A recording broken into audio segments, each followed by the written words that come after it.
Dominick Barlow's sneaky progression poses real threat in Sixers offense. Dominick Barlow is leveraging disrespect and space to be his most aggressive self for the Sixers. Philadelphia. It's impossible to tell whether Dominick Barlow showed up to work in pajama pants as a fashion choice or because he rolled from his bed to his office on Saturday evening. As Kevin Costner pointed out in Bull Durham, letting fungus grow on your shower shoes is only charming when you win 20 games in the show. So Barlow can take the podium in his pajamas as a fashion statement when he goes for 21 points to help power the Sixers to a win on the second night of a back-to-back. It was less than 2 weeks ago that there was real reason to ponder if Barlow could coexist with Joel Embiid for heavy minutes in a playoff situation. That is not something that will go away.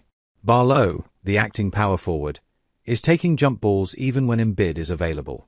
He's fortifying the interior defense with agility and length, covering up for the defensive prowess Embiid has either yet to recover or lost permanently. In an ecosystem that prioritizes Tyrese Maxey, Embiid is attempting threes at the highest rate of his career. He's also shooting below 23% from deep. It's natural to wonder if something has to give in a lineup that features a perimeter-oriented Embiid and a Barlow who will be guarded as a non-shooter when the stakes rise. It's not as if that problem only existed in an idealistic but unrealistic world, either. Philadelphia has sole possession of the 4 seed in the Eastern Conference. It's tight, but it's theirs.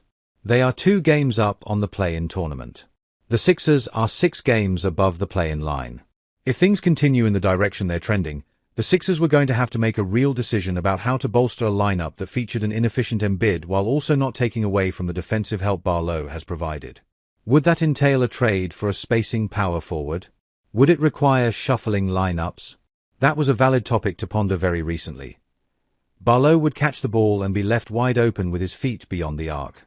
He'd stare down a 3 and load into an uncomfortable-looking attempt or immediately look for the nearest teammate to facilitate a DHO. It was predictable. It was easy to defend.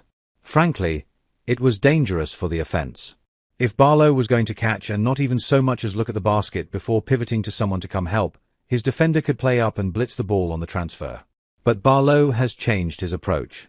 His catching and immediately driving or catching and faking the DHO for a looping drive is catching his defender off guard. Cooper Flag plays off Barlow, the shooter.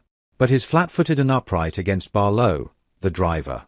Barlow sees it and attacks Flag, who is unprepared for the aggression. It's a good passing read to Andre Drummond, who has space to the corner while Davis is preoccupied with Barlow's rim pressure. Teams will stick their weakest defender on Barlow because it's less taxing on the mind and body. Without a shooting pedigree, Barlow's man will sag off several steps. Not just because sagging off inherently protects against the drive, but also because it keeps a helper in position to pinch the paint. We have guards that demand a lot of attention. Of course, the Sixers' 4-guard offering makes this confident version of Barlow a better fit. Trying to change my mindset into we have guards that demand a lot of attention. Even if it's a fake DHO or just a straight line drive, guys aren't helping off as much, Barlow explained on Saturday night. So it's really just one-on-one and you're downhill and you have a step. You can throw one of the guards on the side of the floor opposite Maxey and make the pass to Barlow, setting up a DHO scenario. The way he's progressing, he might just reject it and take advantage of the defense. The other storyline here is that Barlow is doing it to punish mismatches. The diminished version of Klay Thompson is just one example. Barlow saw Jalen Brunson in his way on Friday and made up his mind quickly. This development isn't a secret.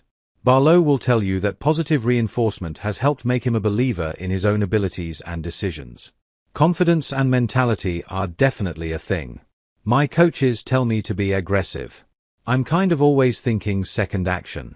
Just naturally. That's kind of what I've done in my career, Barlow said.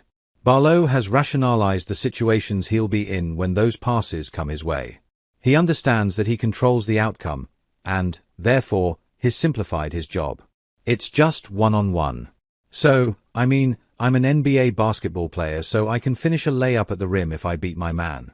But, yeah, I think mindset, mentality, confidence is a thing and just having your teammates and coaches believe in you and that makes it a lot easier, Barlow said. As for what comes next, consistency is key. Barlow is just 22 years old. This can be a step forward in his development rather than a blip on the radar.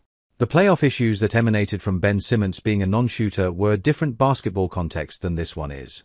Simmons was engaged as a point guard until he looked bad doing it.